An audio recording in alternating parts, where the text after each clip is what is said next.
Do you remember who you were before the world told you who you should be?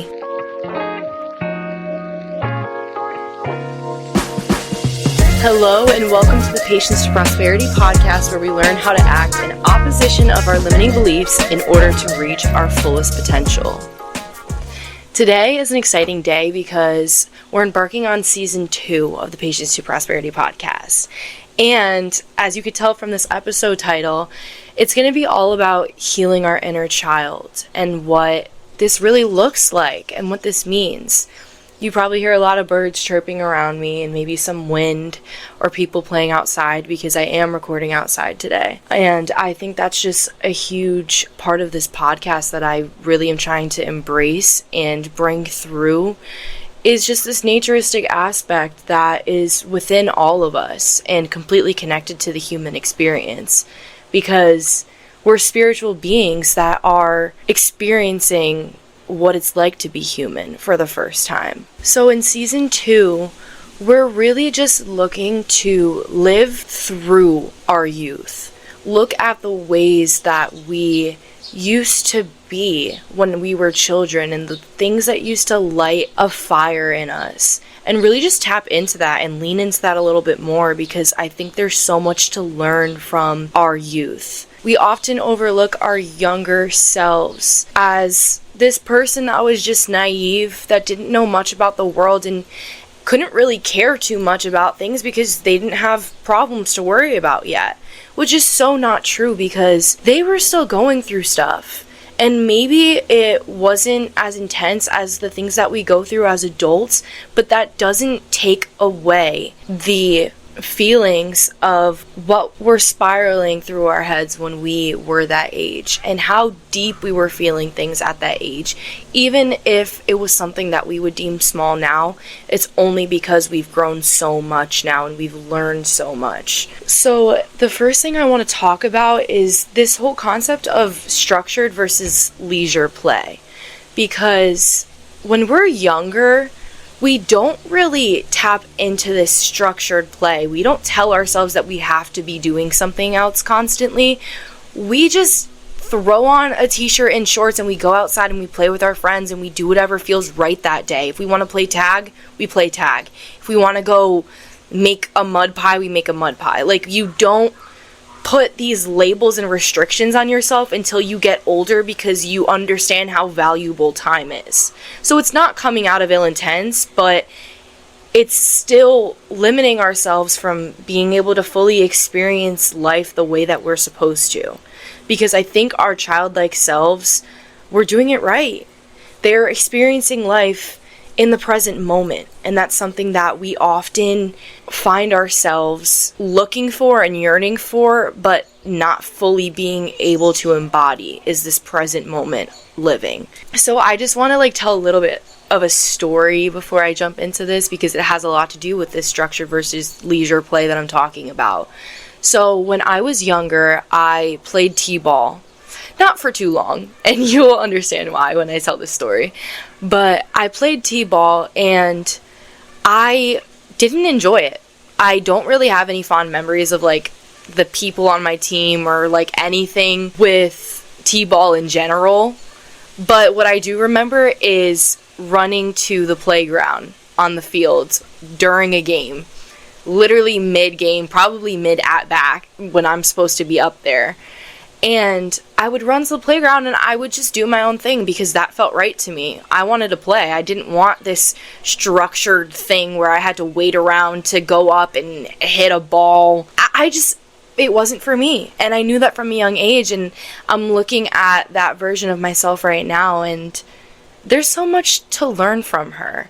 You know, she didn't want to be tied down to rules and restrictions. She just wanted to freely play in the way that felt good to her. She wanted to get her ice cream after t-ball, and she wanted to run to the playground with her purse. She didn't want to play t-ball. It wasn't for her.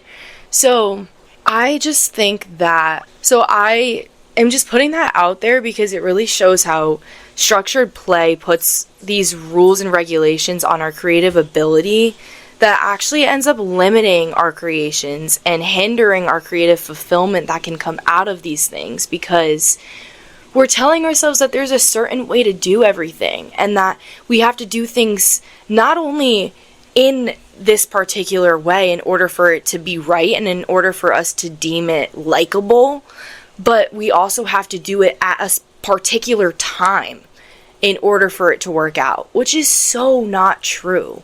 Everything's happening exactly when and how it's supposed to, and even if we can't understand that now, it will make sense to us later down the line.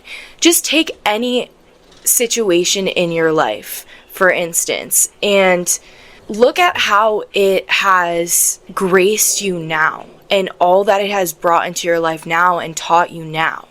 There's lessons to absolutely every experience that we go through in our life, good or bad, and it's up to us to turn that into a blessing. So leisure play just allows our minds to go places that we have not yet discovered, because it's not until we're living presently that we're actually living fully, and that we're observing the world around us rather than absorbing it. And I think that was the difference between us in our adulthood lives and in our youth. When we were younger, we were just observing the world. We were curious with the world around us, and we were constantly asking questions. But in adulthood, it's almost like there's this notion that we're supposed to have everything figured out already, so people get scared to ask questions. People refrain from being curious because their ego is telling them that they're supposed to have it all figured out. And I think this just puts so many limits on us, and it really hinders our ability to turn knowledge into wisdom. Because I think there's a huge difference between knowledge and wisdom. I think wisdom is more about what you're doing with the knowledge that you get and how it's serving you and really bringing so much abundance into your life. Where knowledge that is not put into play is just knowledge at the end of the day. It's not useful. We're not putting it to work at all. And the older that we get, the wiser that we get. This allows us to play with purpose. It gives us something to live for, something that we didn't get when we were younger, because when we were just playing leisurely when we were younger, we weren't playing mindfully. We didn't understand really how being that present was affecting our happiness, because we didn't really know what it felt like to be in a constant spiral of sadness all the time, you know? Like, we felt those sad emotions, but we never stuck around with them too long because they didn't serve us at that age, and we knew that deep within. So we did the things that made us happy, and we really leaned in on the things that made us happy. And we never gave anyone an explanation for that. We did what felt right to us, and we didn't have to explain that to anyone. And that's something that we should constantly be implementing into our lives, no matter what age we are. Play doesn't stop when you get to a certain age. It should only be prioritized more and more, because now we're at this age where we have so much wisdom that we're able to live presently and understand that that's what we're doing. You know what I mean? Like, we are living in alliance with the universe. And when we come to terms with the fact that we are completely right where we're meant to be in this present moment, that brings us peace of mind, and that eases all of our overthinking. Because we're able to internalize the lessons that we were shown at an age where we were not competent enough yet to do more than just simply observe. And now we're able to translate those lessons that were maybe overlooked or just brushed under the rug, and we're able to make meaning of it and really relate it to where we are in our lives now. So just constantly be asking yourself, what can I learn from this? How can I implement this into my life daily? I'm just noticing the older that I get that maybe my purpose is just to live through my inner child and to do the things that used to light her up and understand why. Understand why she used to get upset over the things she used to get upset about and how that's translated into what makes me upset now. And this goes right into the second concept I want to talk about today, which is getting to the root. Because our inner child, that is our root, when we think of a plant in all its glory, you see the stem and you see the beautiful blossoming leaves and flowers and whatnot that are on this plant, but you don't see what's underneath that soil. And the way that I look at it is our inner child takes up all of these roots. They are what laid the foundation for the rest of our lives. So if you think of yourself as this broken person right now, think of yourself when you were younger, when you were 2-3 years old. You were not a broken person. No one could convince you that you were a broken person. You were born worthy and you were born perfect as you are, beautiful. No one looks at a newborn baby and calls it broken. You know what I mean? Like, that is the purest thing in life. Any living thing that is just birthed into life is at its purest state, because nothing has come in to diminish the frequency that it has at this life. It's so innocent. So let's get to this root in order to heal. Identify events from your childhood that may be still impacting you. Maybe these things keep surfacing in your life and you just can't seem to understand why.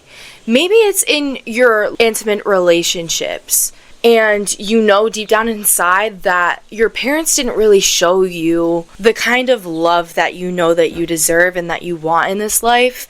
So you keep looking for partners that just have these toxic qualities about them that are not serving you any good, but you can't seem to shake that. You can't seem to get away from that. Understand that you're going off what your younger child knows, and it's okay that you don't know better at this time, because a lot of the times we need to unlearn things in order to create a new reality for ourselves and learn something that is actually going to serve us now in our lives that maybe served us in the past but isn't anymore.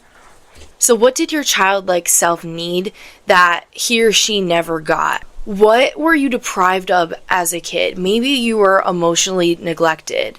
Maybe every single time that you had something to say, you were kind of shut up in a way and just brushed off, and no one really cared to tap into what you were thinking.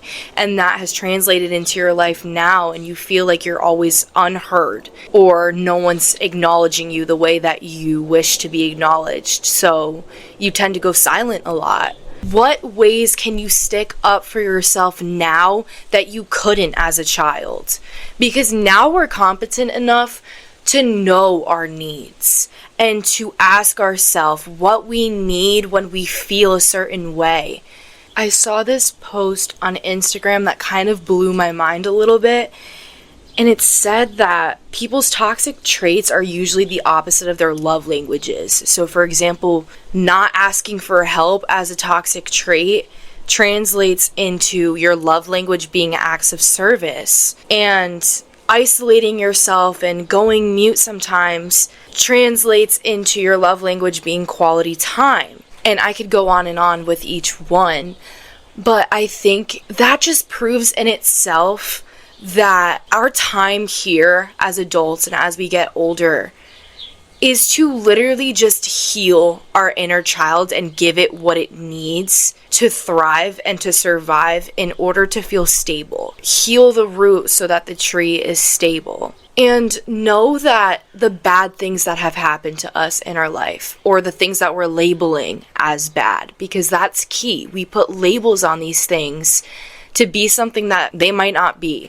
And listen, that's not me invalidating your past experiences and saying that you should be grateful for something horrible that happened to you, but know that it wasn't your fault, but it is your responsibility to now pick yourself up and create the life that you deserve and that is worth living to you. Your traumas can turn into your biggest blessings, but it's up to you to let this transformation happen. No one is going to force that transformation but you. No one's going to hold your hand along the way. And I think that can sometimes be the difference between our youth and our adulthood. We had a lot more support in our youth in some ways. And in some ways we didn't. In some ways we were still emotionally neglected. But at the end of the day, no one is coming to save you now. no one is coming to save you. You can't heal from what you're not letting yourself feel. And I know that's corny to throw in something that rhymes there, but it's so incredibly true. You can't heal from anything that you're not willing to at least tap into a little bit. And I know that's easier said than done. Trust me, I know that. But it's possible. And there's so much good that will foster out of it. So going into this last concept I want to touch on is just practicing this self-compassion and forgiveness towards not only yourself now, but your younger self, because they didn't know what you know now. And the way that they reacted in the past might not be exactly how you would react to situations now, but that's the point. That's exactly why we're here, to learn more and to use our past experiences to shape us and to teach ourselves that we're still growing, because when we're met with similar situations in our future, we're able now to react in ways that we didn't in the past. And that shows us that we've grown. That shows us that we're wiser now and we're stronger now. And we don't just let things get brushed under the rug, because our feelings matter and they're valid. We so often beat ourselves up for our past because we're wiser now than we used to be. So take on all those situations that you wish you could change and look for the lesson in them. Ask yourself what you can learn from this. And I want you to use this tactic and ask yourself this question constantly throughout your life. It's one of the greatest practices you can implement into your daily life, because it will help you live with so much purpose. And there are so many birds around me right now, which honestly just lights up my soul so much. I really think that there is such a spiritual aspect to birds, and that is something that will come up in a later episode with a really exciting guest, so stay tuned for that. But back to the concept of self-compassion and forgiveness. Just know that everything is either a lesson or a blessing, and two things can be true at once. It can be both a lesson and a blessing to you. And when we don't practice forgiveness towards our past selves, we build up guilt and shame, and we label our past experiences as mistakes, which is inevitably what makes this guilt and shame foster. Guilt and shame bleeds into every single aspect of our lives when we don't look into it deeper and really heal it as deep as we can. You can't shame yourself into change. You can only love yourself into evolution. So give yourself the reassurance that your childlike self needed and never got. Show her that it's safe. Show her that everything happens for a reason and that you're in the right place right now, even if it's not where you want to be right now. You will get to where you want to be by devoting the time to yourself and just feeding into what your childlike self needed. Our inner child shows us the ways in which we need love in our lives, and we need to be gentle and soft with ourselves rather than so hard and so fast paced all the time. Use your childlike self as a guide to help you receive the love that you deserve in your life. Look through him or her to understand yourself deeper, which will give you that reassurance. And it lets you know, oh, I'm not crazy. I just feel very deeply, and I never let myself feel that way because of this, because of that. Like, there's so much reassurance out there that is waiting for you to just grab onto it and run with it. And sometimes that's all we need, is just a little bit of reassurance when we're overthinking everything and everything kind of feels out of line and out of place. And I just kind of want to close out today by talking a little bit about this season very briefly, not to bore you, and also reading a little journal entry that I wrote to my younger self to kind of just inspire you guys a little bit to maybe do the same, or to also just literally act as if I'm saying this to you right now. So take this as you will. See what downloads come through, and maybe open your journal and write your younger self a note as well, because it can only help you. It will never hurt you. Dear younger self, slow down. There's nowhere you need to be but right here, right now. I know that your curious little mind just can't wait to grow and learn more about the world, but that's not at your hands right now. Your only responsibility is to be present and live freely. You are not to rush the timing of your life. Ask for help. Lean on people when you need a shoulder to cry on. You don't need to figure it all out on your own.